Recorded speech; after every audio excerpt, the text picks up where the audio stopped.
Mesdames, Mesdemoiselles et Messieurs, bonsoir. Voici les analyses du match Guinée équatoriale contre Côte d'Ivoire.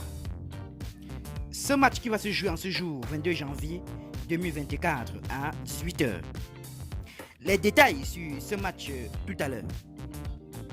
La Guinée équatoriale va affronter la Côte d'Ivoire pour la troisième fois en Coupe d'Afrique des Nations.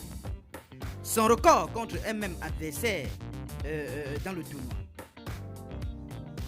Les Ivoiriens ont remporté les deux rencontres précédentes 3-0 en 2012 en quart et 1-0 en 2002 phase de groupe. La Guinée équatoriale et la Côte d'Ivoire se retrouvent dans le même groupe pour la deuxième édition consécutive à la Coupe d'Afrique des Nations.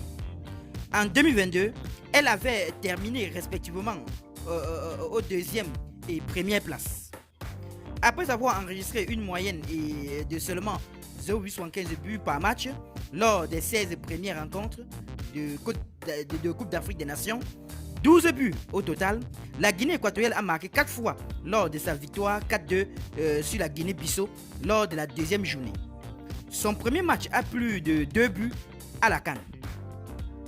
La Côte d'Ivoire a perdu son premier match de la Coupe d'Afrique des Nations contre le Nigeria, mais n'a plus connu de revers de rang à la CAN depuis février 2008 contre l'Égypte et le Ghana en demi-finale et lors du match pour la troisième place.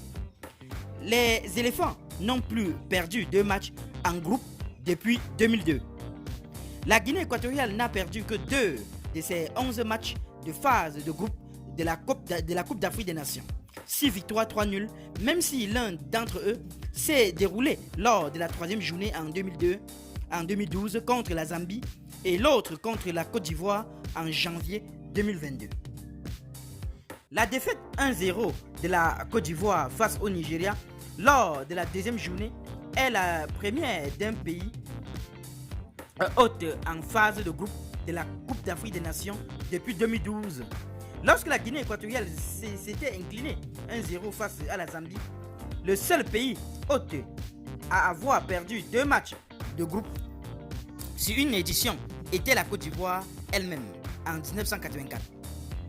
Jérémy Boga est soit en tête, soit à égalité aux dernières phases avant un tir, aux experts assis, aux passes réalisées dans la surface adverse, au dribble tenté et au centre réussi parmi ses coéquipiers de la Côte d'Ivoire lors de la Coupe d'Afrique des Nations actuelle. Emilio Sué, Guinée équatoriale, est devenu contre la Guinée-Bissau le joueur le plus âgé à inscrire un triplé en Coupe d'Afrique des Nations, 34 ans et 110 jours, et le premier à le faire depuis 15 ans et 362 jours, Soufiane Aloudi en 2008 pour le Maroc contre la Namibie. La Guinée équatoriale a marqué 16 buts en Coupe d'Afrique des Nations, dont 50% par Emilio Sué ou Javier Balboa. Sué a marqué 3 fois en 3 tirs contre la Guinée-Bissau lors de la deuxième journée, ayant touché 4 ballons dans la surface adverse de plus que tout autre coéquipier. Qu'en pensez-vous sur ce match, chers internautes? Donnez vos pronostics en commentaire sans hésiter de vous abonner à la chaîne tout en activant la cloche de notification pour ne plus rien rater de nos prochaines vidéos. À très bientôt.